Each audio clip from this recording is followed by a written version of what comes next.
Oke, di episode podcast kita kali ini aku bakal ditemenin sama salah satu mahasiswa yang tinggal di asrama. Oke, boleh dikenalin Kak, namanya siapa dan dari prodi apa?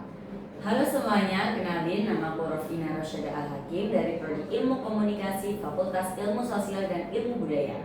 Oke, aku mau nanya-nanya nih Kak mengenai asrama yang ada di Universitas Trunojoyo Madura ini.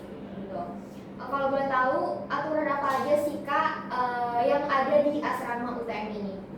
Mungkin kalau kita ngomongin soal aturan nih ya Kak, mungkin yang menonjol dan udah familiar di kalangan orang-orang tuh mungkin jam malamnya. Oke. Jadi di asrama itu ada aturan untuk pulang sebelum jam 10.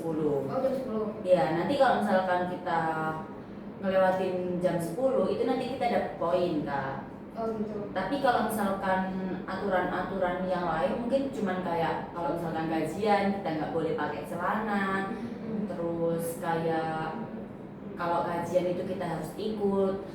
Nah kalau misalkan kita nggak ikut kita bisa dapat poin. Oh gitu. Tapi kalau misalkan kita ada matkul malam atau kegiatan akademik yang lainnya pas malam hari kita bisa izin ke musyawarah kita. Oh gitu. Mau boleh tahu setiap poin tuh berapa ya Kak? Aku juga nggak tahu Kak setiap poin berapa karena itu hitungannya tuh yang tahu cuma musahila. Oh. Jadi nanti kayak di total pas di akhir semester kita dikasih tahu poin kita berapa, tapi kita nggak pernah dikasih tahu kalau misalkan telat poinnya berapa, nggak jamaah poinnya berapa kita nggak dikasih tahu. Kalau kayak begitu apa namanya? Kita bakal ada hukuman nggak Kak? Kayak misal harus Kalau misalkan melanggar gitu ya. Kalau waktu itu sih mungkin aku pernah ya dapat hukuman itu ngepel lantai 2. Soalnya aku waktu itu kayaknya telat 2 kali. Jadi kayaknya tapi kalau misalkan ngomongin hukuman nih Kak, itu sebenarnya hukumannya tuh cuman ringan. Jadi mungkin kalau misalkan telat itu disuruhnya paling buang sampah. Kalau misalkan nggak ikut kajian beberapa kali kayak disuruh ngepel gitu. Tapi kalau asrama tuh ya tadi Kak pakai poin. Jadi poin ini yang menentukan kakak tuh bisa lanjut asrama lagi apa enggak di semester depan. Oh gitu ya Kak. Selain ada kajian kayak gitu-gitu, mungkin kayak ada kegiatan lain kayak misal kayak hafalan harian atau enggak kayak jamaah harian kayak apa gitu. Kalau kegiatan sendiri di asrama nih Kak, kan karena aku warga asrama reguler, maksudnya nggak lagi ngafalin Quran. Oh gitu. Jadi di sana tuh ada pembedaan gitu Kak antara reguler sama yang hafalan Quran. Jadi kalau misalkan kalian yang penghafal Al-Quran itu lebih rutin Kak kajiannya. Jadi kayak hari Sabtu Minggu itu tetap ada setoran gitu. Tapi karena aku warga reguler, jadi mungkin kegiatannya cuman likoan itu kita ngaji Quran terus disemak sama musahila tiap habis subuh. Terus kajian itu setiap Senin, Selasa, Rabu. Terus kalau Kamisnya itu kita ada dibaan. Terus Jumatnya kita ada sholat tobat sama sholat tahajud. Terus kalau misal Sabtu sama Minggu itu biasanya ada senam. Tapi yang senam ini karena di hari Sabtu Minggu ini biasanya anak-anak pulang, jadi itu boleh nggak ikut. Oh gitu ya Pak. Oh berarti nggak ada sholat duha kayak gitu-gitu ya? Nggak ada. Kalau sholat duha berjamaah nggak ada. Oh gitu ya Pak.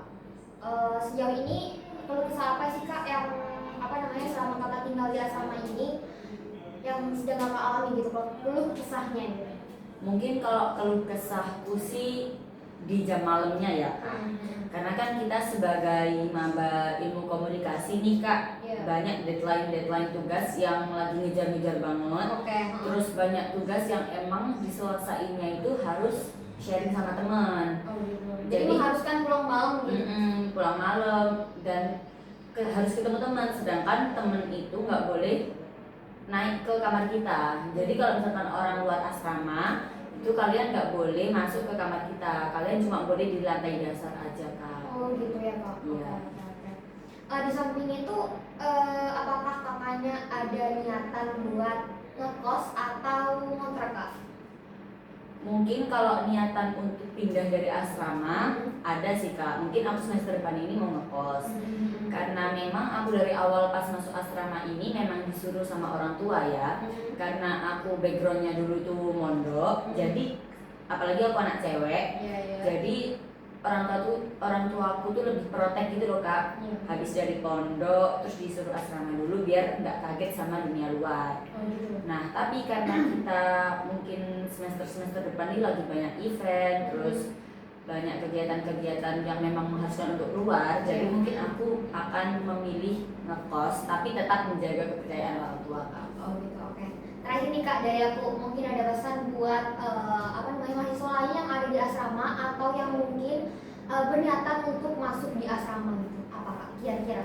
Kalau pesan aku buat anak-anak yang masih di asrama, mungkin kalian ini aja ya sabar, karena pasti kalian juga merasakan jam malam itu mengganggu. Aku tahu itu karena memang teman-temanku juga banyak yang ngomong jam malam. Tapi ya memang asrama punya aturan, dan mungkin itu salah satu bentuk sayangnya orang tua kalian, anak-anak cewek, makanya ditaruh asrama.